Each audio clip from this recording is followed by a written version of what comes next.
అంబేద్కర్ కోనసీమ జిల్లా కొత్తపేట నియోజకవర్గంలో 15 లక్షల రూపాయల విలువైన మద్యం బాటిళ్లు నాటుసారాను ధ్వంసం చేశారు. కొత్తపేట, రావులపాలెం, ఆలమూరు, ఆత్రేయపురం మండలాల పోలీస్ స్టేషన్ల పరిధిలో గల అక్రమ మద్యాన్ని ధ్వంసం చేశారు. Ravulapalem town rural CI M Sekhar Babu, CH Vidyasagar assistant excise superintendent ఆధ్వర్యంలో రావులపాలెం, గౌతమి గోదావరి లంకలో వీటిని ధ్వంసం చేశారు. Rural CI M Sekhar Babu మాట్లాడుతూ 296 కేసుల్లో పట్టుబడిన 1944.5 లీటర్ల నాటుసారా, 9456 NDPL మద్యం బాటిళ్లు, 2231 డ్యూటీ పెయిడ్ మద్యం బాటిళ్లను జేసీబీ సాయంతో ధ్వంసం చేసినట్లు తెలిపారు.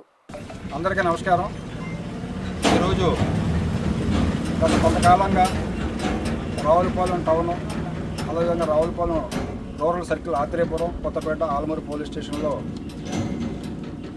సీజ్ చేయబడిన అక్రమ మద్యం IDR కేసులకు సంబంధించి ప్రాపర్టీని అంతా కూడా డిస్ట్రాయ్ చేయడానికి సంబంధిత అధికారులైన డిప్యూటీ కమిషనర్ గారు, ఎక్సైజ్ గారి ద్వారా డిస్ట్రక్షన్స్ ఆర్డర్ పొందింది.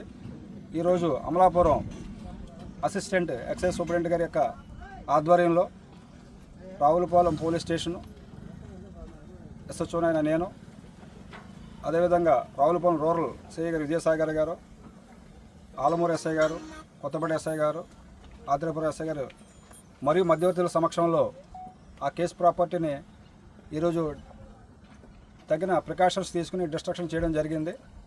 అందులో భాగంగా టోటల్గా 296 కేసుల్లో ఉన్న ప్రాపర్టీని, మద్యం బాటిల్స్ను, duty paid, non duty paid liquor బాటిల్స్ని, అదేవిధంగా IDRని డిస్ట్రాయ్ చేయడం జరిగింది. ఇందులో IDRకి వచ్చి 1944.5 లీటర్లుగా గుర్తించడం జరిగింది. అదేవిధంగా NDPL బాటిల్స్ వచ్చి 9456 బాటిల్స్ NDPL బాటిల్స్ని డిస్ట్రాయ్ చేయడం జరిగింది. అదేవిధంగా డ్యూటీ పెయిడ్ 2231 బాటిళ్లను డిస్ట్రాయ్ చేయడం జరిగింది.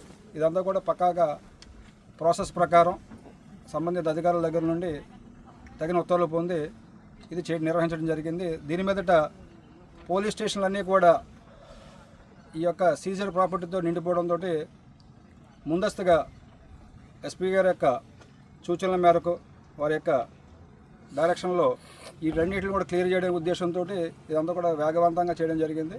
దీన్ని సహకరించిన అందరికీ కూడా ధన్యవాదాలు తెలియజేస్తున్నాం.